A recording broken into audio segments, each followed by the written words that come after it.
चुनावी रणभूमि की हर एक खबर अब आप देखेंगे 10 कदम में। आपके साथ मैं हूं कंचन डोगरा नेगी और सबसे पहले आपको बताते हैं विधानसभा चुनावों में पीएम मोदी ताबड़तोड़ प्रचार कर रहे हैं। आज पीएम मोदी की उत्तराखंड के अल्मोड़ा और यूपी के कासगंज के पटियाली में रैली होने वाली है। कासगंज में जनसभा के बाद पीएम मोदी बरेली, हाथरस, फिरोजाबाद, एटा, फर्रुखाबाद के लोगों को वर्चुअल रैली के जरिए संबोधित करने वाले हैं।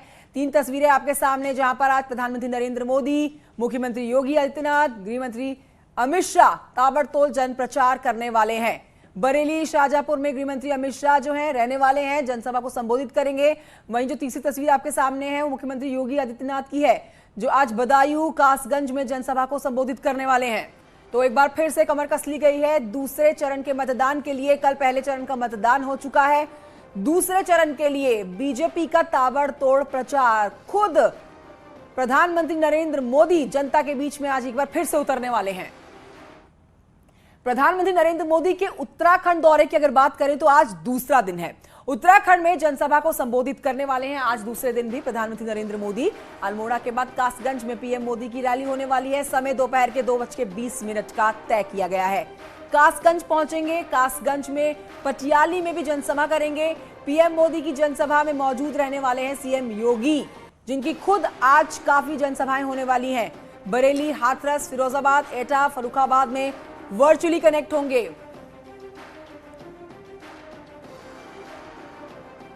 तो आज दिग्गजों का चुनाव प्रचार किस तरह से पूरे दिन रहने वाला है।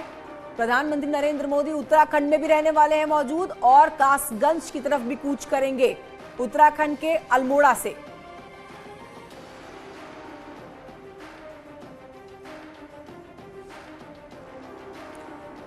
और इस समय मेरे दो सहयोगी अल्मोड़ा से शैलेंद्र नेगी और कासगंज से ऋषभ मणि जुड़ चुके हैं हमारे साथ। अल्मोड़ा की तरफ सबसे पहले रुक करते हैं। शैलेंद्र हमारे साथ मौजूद हैं। अल्मोड़ा माफ कीजिए शैलेंद्र, प्रधानमंत्री नरेंद्र मोदी अल्मोड़ा में आज जनसभा करने वाले हैं। तैयारियां कैसी हैं वहां पर और प्रधानमंत्री को सुनने के लिए आज कितनी भारी भीड़ जुटने वाली है?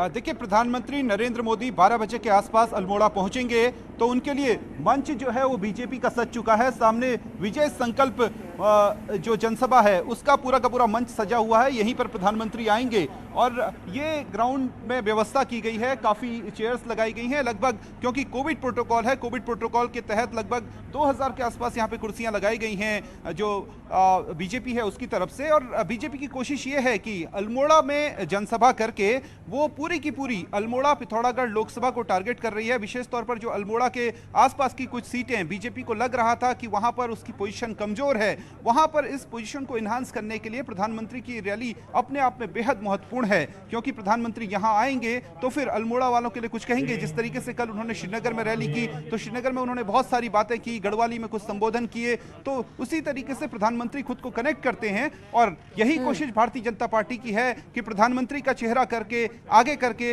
वो इस 2022 के चुनाव को भी जीतें। क्योंकि अगर हम 2017 की बात करें कंचन, तो महज 3 सीटें ऐसी थी जिसमें धारचूला, जागेश्वर और उसके अलावा रानीखेत, 3 ऐसी सीटें थी 14 में से जो कांग्रेस जीत पाई थी। यानी बाकी जो सीटें थी उनमें सब में बड़ी हार हुई थी कांग्रेस की। तो ऐसे में कांग्रेस के लिए एक बड़ा चैलेंज है कि वो यहाँ पर जीत दर्ज कर पाए, और बीजेपी के लिए उससे भी बड़ा चैलेंज है कि वो 2017 की जो विक्ट्री है उसको रिपीट कर पाए। ठीक है, आप 12 बजे का समय बता रहे हैं प्रधानमंत्री नरेंद्र मोदी के अल्मोड़ा जनसभा में पहुंचने का, और इसके बाद वो कूच करेंगे कासगंज की ओर। तो वहां से हमारे साथ ऋषभ मणि मौजूद है।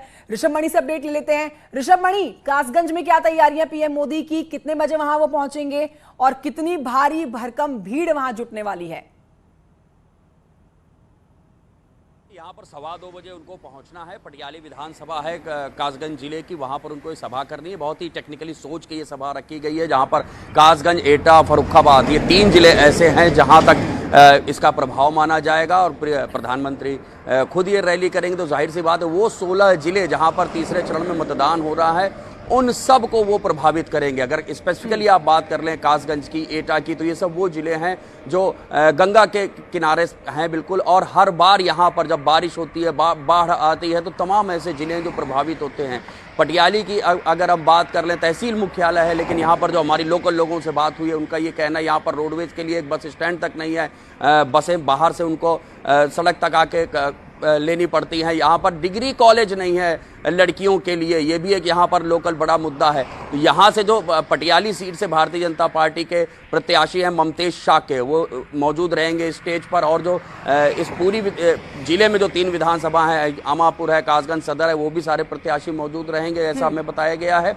और यहाँ से प्रधानमंत्री नरेंद्र मोदी एक संदेश देंगे कि गंगा से लगा हुआ जो तराई का इलाका है, जहाँ पर गंगा के पानी को सिंचाई के लिए बेहतर तरीके से इस्तेमाल होना चाहिए था, लेकिन वही गंगा यहाँ पर बाढ़ को लेकर आती है। तो हो सकता है कुछ ऐसी बातें की जाएं जो शायद यहाँ के किसानों को और जो यहाँ के लोकल रेजिडेंट्स हैं वो उनको प्रभावित कर सकें और भाजपा के पक्ष में मतदान करा सकें। पिछली बार 3 सीटें भारतीय जनता पार्टी के पास थी, इस बार ममतेज शाह के खिलाफ जो नादिरा खड़ी बताते हैं कि आजम खान के घर की बहू लगती है उनके खानदान की, तो यहाँ पर मुकाबला भी काफी रोचक हो जाता है। ठीक है, बिल्कुल मुकाबला रोचक है और इसी के लिए दिन रात एक करके जनसभाएं की जा रही है। ऋषभ मणि, आपका भी शुक्रिया, और शैलेंद्र, आपका भी बहुत शुक्रिया।